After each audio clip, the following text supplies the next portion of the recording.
nothing to do. But a good play by VeryGames, nice retake of the site, and we're just seeing so much good Counter-Strike play. And that was actually a very, very great sick shot by Smits. And we'll see what he can do again. They pushed him up mid. No, they just used that opportunity to nade and get a brief moment of intel on their opponent. But Complexity, knowing that there's an AWP in play, sat back a little bit. Yep, and that is what I talked about earlier. Just knowing the other team has an AWP, it forces you to play a little differently. You can't take corners the same way. You have to be aware that Smits might just be anywhere, just waiting for that little peak, and Complexity are adjusting accordingly. Here we go, he's going to get pushed up here and nothing takes the AWP out of the game. Swag follows up with frag number 2 and he goes in. 3 unanswered frags for Complexity, make that 4, and Complexity are going to go up to lucky number 13 for them. It's all on Scream, 1 versus 5. He opens up onto Swag, but will retreat. And VeryGames drop another round. It's 13-11, and I shouldn't say VeryGames drop another round, that's disrespectful. Complexity win round number 13 for them. And they have been brilliant in this game. Complexity have just looked like a very good team. You can tell they've been boot camping this time around. At ESWC, they look sloppy. They weren't nearly at this level. And by the way, once again, do you see who got the entry kill for Complexity to start this whole thing off? Nothing picking out the AWP. Yep. He's had a huge game. He's had a huge tournament so far. Just incredible play by him. And there is that first frag. He's a beast. And we'll see. I think that's a fair assessment. And VeryGames are going to be on a save round. So pending no save round victory by the French-Belgian side, Complexity would go up 14-11. And at this point, if that happens, you have to sort of start favoring the American, considering the money situation as well. Do I almost hear some excitement in your voice, Lepus? Yeah, it's been there. It's been the whole there. time. Yeah. Sam looks around the back. Shox is there. Oh, that's a quick turnaround by Hiko to get that kill. But this is becoming expensive. Scream gets himself the VeryGames' second frag. He's going to push in. Can't get frag number 2. Nothing was expecting that. And Nothing's done a lot of damage down there as well. Not the breast grenade, as he will push in. Smith is going to go and look for another frag. This is not looking good. Nothing's going to push in and finish off the job himself. And nothing with a quad kill, once again, to bring Complexity within just 2 rounds of topping Group C here at DreamHack Winner. Absolutely incredible. Nothing. How many, what's his kill stats? He's up at 26. It's at 26 kills. He's actually overtaken Shox as the top scorer of this match. And considering all the stuff we've seen Shox pull off, that just makes it more impressive that nothing has actually gotten all the way. But what's interesting on that stat, there's another 24 on that call side. There's a 17 in Sean Garrison Hiko. The gap between Shox and the next player, who's MBK, is 10 frags currently, and then it gets worse. Yeah, it gets worse. VeryGames just haven't had production from all five of their players. I mean, that's what it boils down to. Which is only the more flattering for Shox. Yeah, because it is indeed. Because without Shox's heroics early on in the first half, this could have been over a lot earlier. I mean, he really has kept VeryGames in the game, or did so in the first half. Now it's been a little more even across the board. Frag number 1 for VeryGames. MBK drops Hiko. Existence knows he's got incoming at B, as he is naded out as nothing goes in. I think this may be... They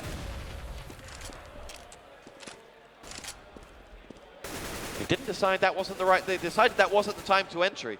And they're going to come all the way back. Bit of a slow decision on the rotation, but they're going to make it. VeryGames will have read that one. And it's going to be all on Smiths here. It looks like Smiths is actually rotating back towards B, while Complexity are slowly moving towards the A side. Even Shox has gone pretty far away. NBK with his second kill of the round. Just a really big entry on the Complexity members. There was a counter rotation from VeryGames, but it didn't work. And MBK bailed them out. It's all now on Shox and Smith. Sorry, just Smith. And Smith is going to do it. 2 frags coming in there. And VeryGames back on the board. Maybe with a round they didn't deserve to win. It's very possible, but I mean, sometimes, especially in matches where you're trailing a little bit, such as 11-14 and low on money, you need your players to just put up some rounds that you maybe shouldn't have to win, or shouldn't win overall over a long period of time. And NBK's 2 Mag 7 entry kills completely shifted momentum of that round, and just a big play by him. And that's something we talked about. VeryGames haven't had good production from their all 5 of their members. And So now they're getting more people chipping in, and we just see the results instantly. There's no money in that complexity bank. No. And this is a situation where if they lose this round on this partial buy, VeryGames will tie us up if they convert the eco that follows. Complexity is as broke as the US government. Wow, you went there, Lupus. Yeah. And they can't just print out more money and just ship tankers filled with dollars to China. That joke tanked when you started.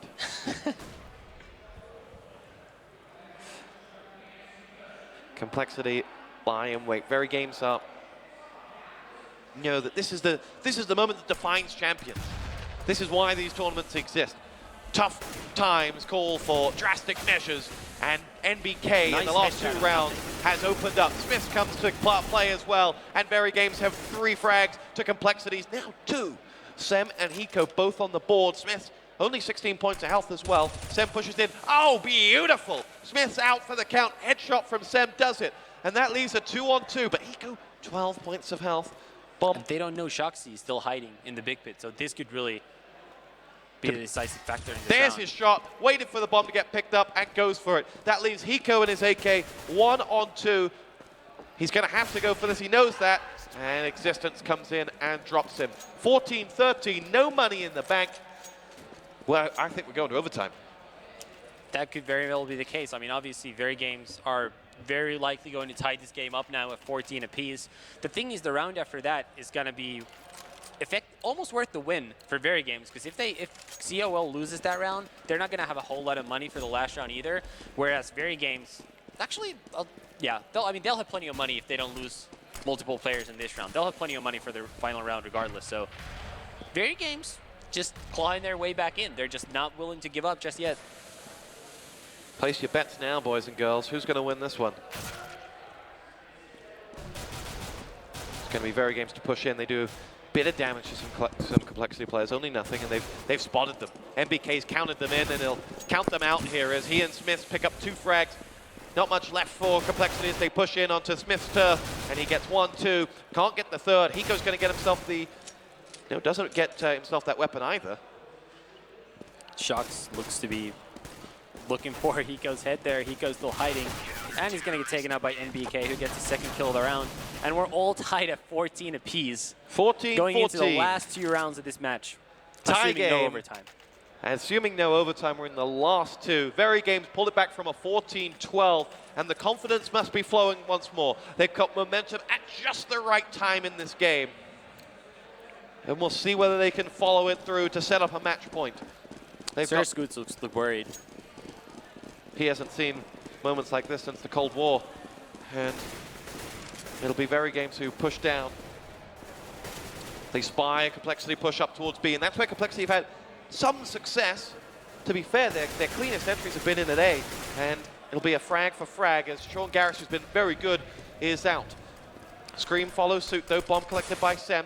Fell just in the right place, and Sem could get himself a front frag there, does do so. Existence is out for the count. Sem trying to put that bomb down nice and quickly and force the agenda. Swag is there. They've got the bomb planted nice and forward. Smith comes in, and we're all balls to the walls now as it's all in. Smith pushes forward. Hiko gets himself the frag. It's Complexity that lead by a man and a bomb. As they go in now, it Shox and MBK to try and hold on to this for VeryGames. They're all committed, and Shox gets himself frag number 1 onto Hiko in his favorite position. And Shox goes in. That's frag number 2.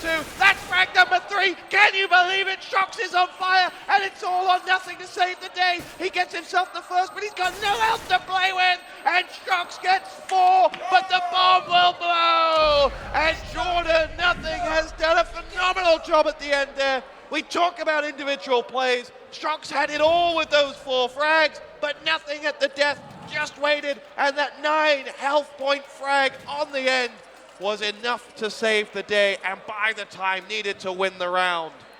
This has really been a battle between Nothing and Shox, hasn't it?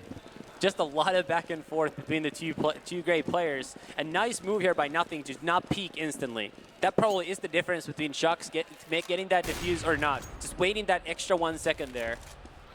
I almost had an aneurysm myself there. 15-14. But it's not all over. This is a buy round for VeryGames with whatever they've got, and it's worked. Entry frag is coming. Sean Garris has been the first man down 2 rounds in a row for a Complexity side. And they push in. It's match point Complexity, in case you've forgotten. Sam gets himself the frag on the screen, but Complexity have taken a lot of damage. Swag's down to 3 points of health. Shock's forced back as we go into B once more, and we'll do the dance one more time as Complexity move in towards that site. Hiko's in there. They need to get the bomb planted, but look at this. Swag and Nothing are running back to the A side. The bomb is actually going to be planted all the way in A. VeryGames are completely unaware of this even being a possibility.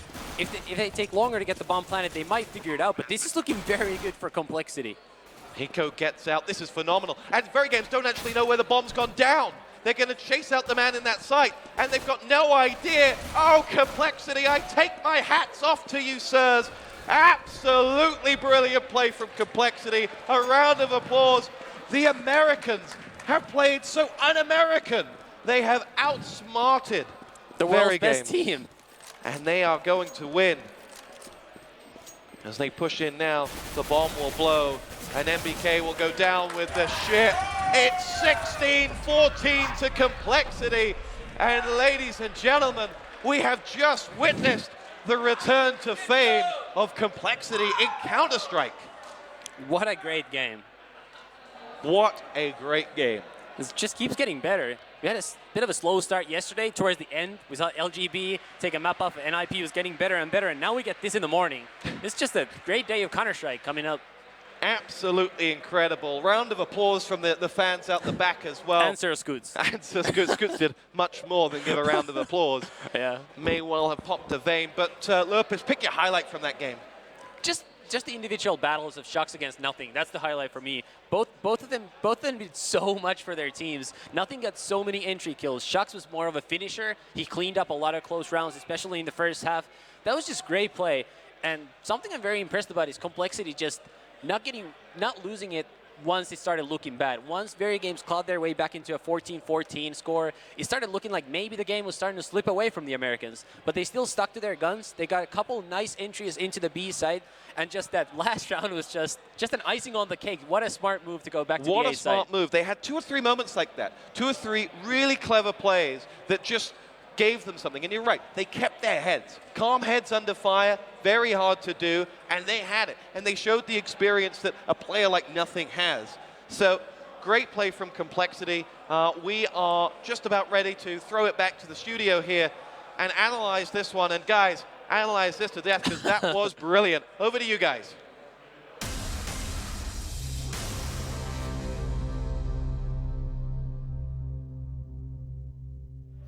Welcome back to the DreamHack SteelSeries CSGO Championship. I'm BSL, still here with Sir Scoots and Thorin, and we just saw an upset. Complexity of America beating VeryGames 16-14. And I've seen a lot of Counter-Strike. That last round, that's either genius or it's really, really, really, really dumb. And when it works, it's genius. How are you feeling right now, Scoots? You're probably the least objective guy on our panel, so take it away. Yeah, I mean, you could probably hear me screaming on the stream during the match.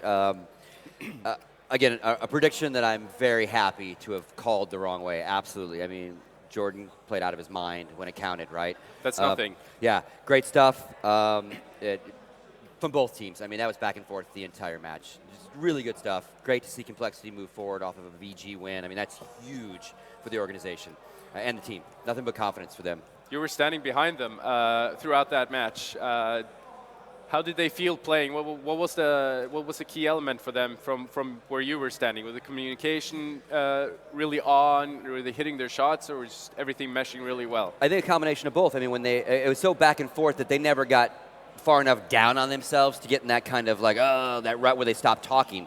And in the rounds they did lose, they talked about why they lost. You know, we need to nade these guys. We need to flash these guys. You cannot get away with not throwing that stuff in VeryGames' face. And a couple really crazy rounds. The smokes that Jordan was jumping through, where they were using Molotovs to cut stuff off, just really, really, really well done. Thorin, you watched the match from our production area. What went wrong for VeryGames? I mean, I have to say, VeryGames are a very good team. And they didn't, it's not like they played terribly, they just played a bit below par. And it looked, to some degree, like the Americans walked on water, you know. They got everything they could out of that game. Nothing was way above his normal level. He was playing way above the rim up here.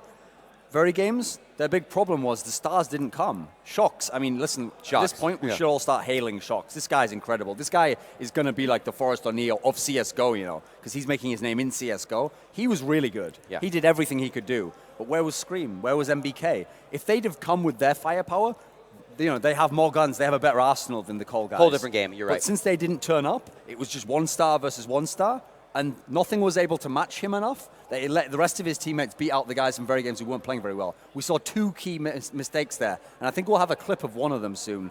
So the 2 key errors were on the last 2 rounds of the game. It was 14-14. VeryGames had just started to pull back. It looks like, okay, the CT side, VeryGames has done enough. They're just going to take it at the post here. They got everything going for them. And I hope we're going to pull up a clip now while I'm talking, because on the 29th round, they got an entry, they retook the B site, okay. They got in there, they got the numbers in that advantage. All they had to do now was kill the last guy and then get to the bomb. Now the last guy wasted just enough time that when he died, it wasn't enough time to defuse the bomb. And so they'd done everything they needed to win that round. A couple of seconds cost them. And on the last round, what you said there actually is the best way to describe it. It's either genius or it's very stupid. Because think about it this way. They had the full entry to the B site. If you do that, it's hard to get entries into sites. You're supposed to plant in B, and then you're supposed to do what you normally do. You take your positions, they take their chances, and you see who comes out okay. If you go all the way back to A, on rotation. Oh, exactly. Say there's a guy actually hanging back in the spawn, and he just checks, and he kills you there. It's almost impossible for you now when you can't book it over to that side. Yep. So it was a huge risk, but it was very well calculated. Actually, they do.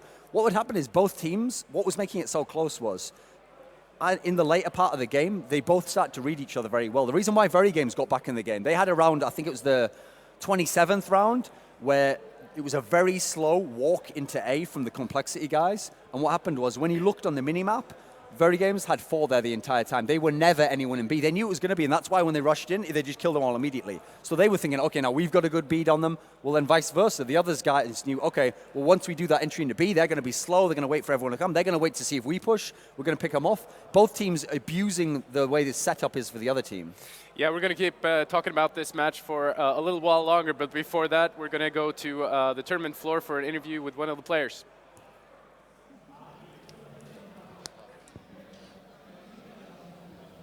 I don't know. All right, so there we go. All right, so yeah, so we're kind of just looking at a bunch of different things that were throughout the whole matchup there. But let's go ahead and I don't want to deflate what happened so far right out of the gates. Let's talk about the first few rounds. So breakdown at first, you guys, I believe you won pistol, and then right after that, what happened? Yeah, well, we actually used the same pistol that we used in our first match. I'm sure a lot of viewers saw that. We just knew that both matches were going on simultaneously, so we decided there's no way that they saw what we did. We got some early information in Banana. Jordan got a pick.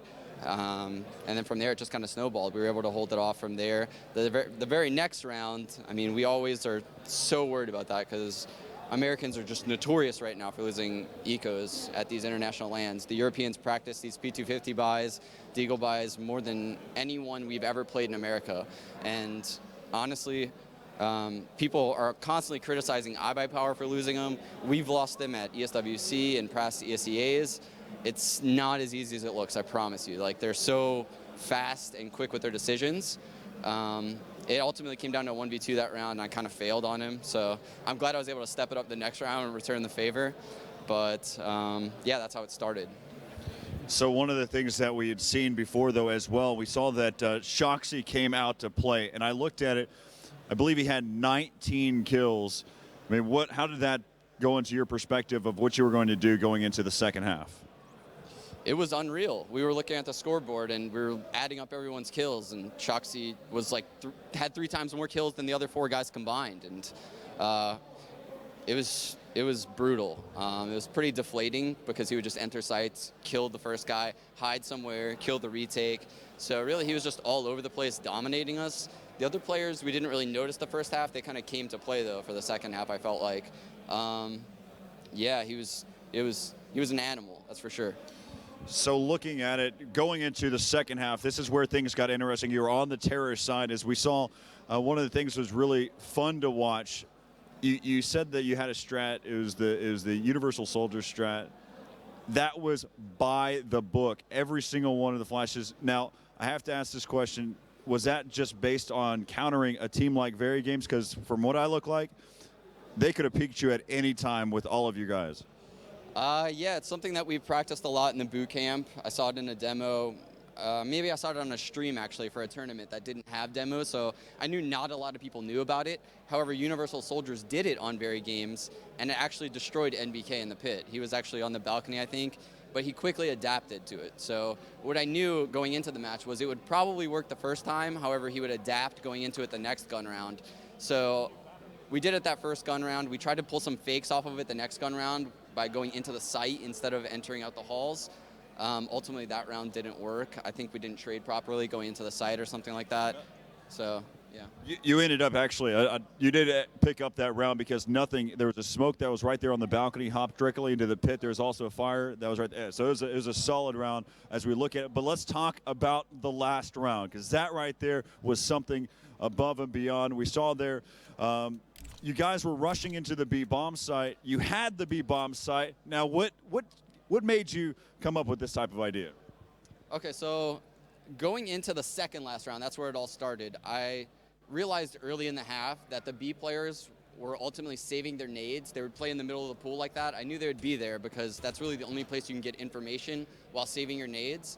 So I knew they were saving their smoke, saving their flashes. So what I opted to do was just do a complete dry walk in and catch that guy in pool and catch the spawn rotator right there. The very next round, I figured they'd probably be a little bit more ready for it. So what I asked Jordan to do was just to walk straight up mid, get first contact mid, and then we would just plow B the same way, just like a little bit of a tweak to it. What ended up happening was we took the site kind of in probably like a 30-second span. We ended up kind of like sitting around for trading for a little bit too long. Brax had the bomb, and actually Brax made the call, should I go back to A? And it was brilliant because Jordan had mid control already, and I was just screaming, go back A with the bomb, Brax, go back A with the bomb, Brax. And I was telling Corey and Hiko, just do whatever you can to hold them off. Throw any nades you have, shoot into the smoke. And they did a really good job staying alive because VG was putting pressure and spamming the choke points a lot at B. So really they didn't allow VG to get any information about where the bomb was, and really all four of the guys just killed it that round. It was perfect. That was just a pure execution. Hey, one of the things that I want to say to you directly is the fact I'm happy that you came back into it. I'm happy to see you here again, and the fact that you're over here at DreamHack Winter means a lot to me. So Sean, congratulations on that matchup. I know that every one of you guys were hyped up throughout the entire map. I mean, it's great. One of the things that I mentioned, you had to have all of your players come out to play, and all 5 of them show that they can really prove themselves. So let's go ahead and send it back up to the studio. It's a great matchup through and throughout. Huge shout out to you. So we'll be right back to you guys. Thank you, Complexity.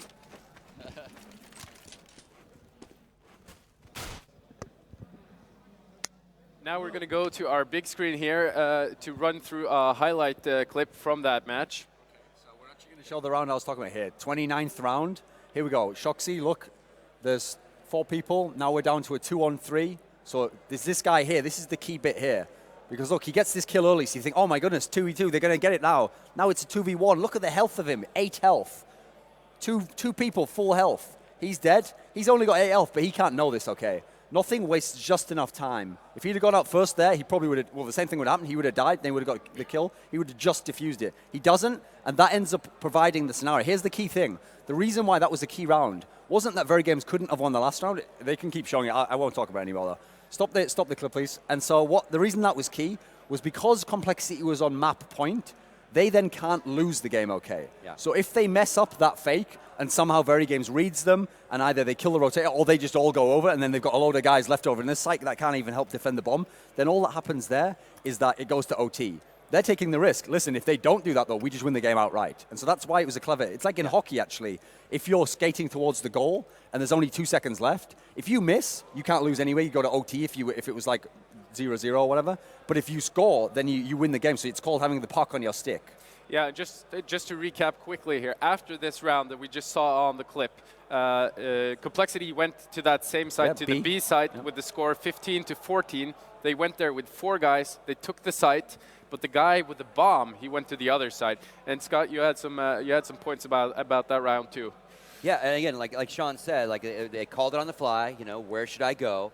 And I think the key point is that they kept the fake going. The guys in B stayed alive long enough to keep VeryGames thinking that was the play, that's where the bomb was going to be. And again, just enough time, get the bomb down, and they couldn't make the rotation in time. But again, they don't do that unless they're already secured overtime because, again, you can't catch up on that rotation otherwise. No, it's an extremely risky move, and like we talked about, it's either genius or it's very, very dumb. But when these games come down to the wire and the teams are this good, these are the kind of plays you have to make to break through that sort of deadlock. Don't you think, Thorin? Well, if you're the underdog team especially, because that's the thing, okay. VeryGames had almost everyone alive, and the whole point is, the reason they didn't know the bomb was down is they played a very safe rotation. They got everyone, okay, wait till everyone's here, no one go in and die first. And the problem with that is because you're so sure 99% of the time they're in the site, you don't need the information control. You don't need a scout. You don't need a guy to go in and go, oh, they're there. You know everyone's in the site. So you're just going to prepare, and now we're going to go in as a unit. We're going to use team play. And so you actually use that against them because they never got in. Sometimes you send a guy in first to try and like get the surprise on them, and then at least you'd have heard, oh, there's no bomb here, and then you'd have gone the other one. So actually they read that they were correct in how VeryGames would assess it, and so VeryGames' own strength of team play of how they were going to retake the site worked against them this one time. Because again, they were expecting the standard play, and they're very good against the standard play. Tell us a little bit about the way Shox was playing for VeryGames, because he came up huge. Like you started talking a little bit about that. Tell us a little bit more about his performance and how that affected the match up until that final round. Yeah, I mean, CSGO has been so much about get right and ninjas in pajamas, okay? It's all about get right and always Forrest as good as him. And early in the early days, we used to go, it was get right, Forrest. Oh, and it exists the top 5 player as well because they were winning everything. Now, okay, get right's still in the mix. Forrest still has some good games. Get right's still historically the best player ever. But actually what's funny, when VeryGames got Scream, he seemed like he was the next star coming out. And he's now become a star, but Shoxy's come onto the team, become a star, and now I think he's even overtaken Scream. He's playing the best Counter-Strike Global Offensive in the world. Even in a game here, where the rest of his teammates couldn't show up, they couldn't deliver their best, he was still giving them everything he could. Listen, he was like nothing, okay? If they'd have lost that game, you wouldn't say, oh, well, nothing, you know, yeah, like 20-odd frags, but you didn't do your job. Like, it would have been other people. So nothing on Shox that he lost that game. He was playing absolutely great CS, and I think as long as his level is high like that, the other guys will figure it out, and that's why VeryGames will still be a very good team going forwards. But the implications of this one result on the other group, this is huge for the tournament. You might see a North American team in the semifinals. Scott, you've been following Nothing for a long time. You've seen his career develop from his breakout as a very young kid. I think he came into the scene, at the top-level American scene, at the age of 16 or 15. Can you talk us through his career a little bit and tie that into how he performed now, because he came up huge for his team? Sure. You know, I'll start from today and go backwards. Like, Lurpus just tweeted, like, nice to see Jordan in his old form of 3-4 years ago, right?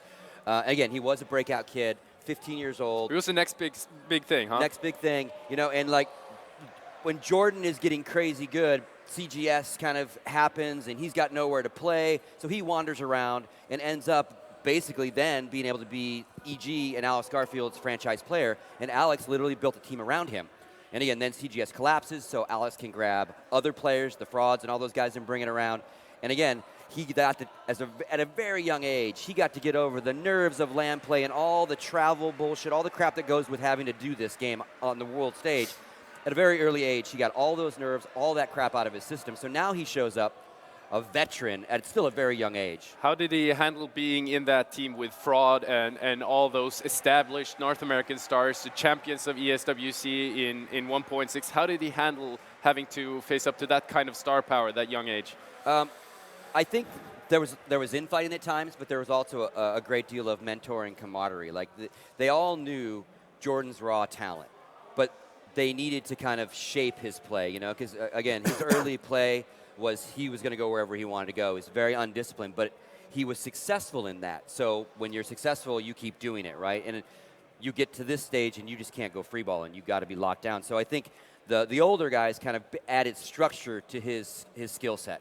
And especially when we brought Tommy over and brought the European influence over, he really was able to settle them all down and say, this is how the world's playing this game. This is not how North America's playing. So again, as a big Jordan fan, you know, nice to see. And again, like, mortal enemies for Complexity for years, but really, really cool to see them do well. What I will say is, again, just like we said yesterday, don't start the parade yet. They won a match against arguably the top team in the world, but forget about it, because you're not done. Like, it just, your road is going to keep getting harder, and they need to focus, take the positives out of it. They made some mistakes, and gear up for the next matches for sure. We have a Get Right of Counter-Strike, and now we have a Jordan of Counter-Strike as well, huh? What are the implications from for VeryGames from losing this match? They have to play again now against N Faculty, I believe. It's on Dust 2. It's coming up next. Sure.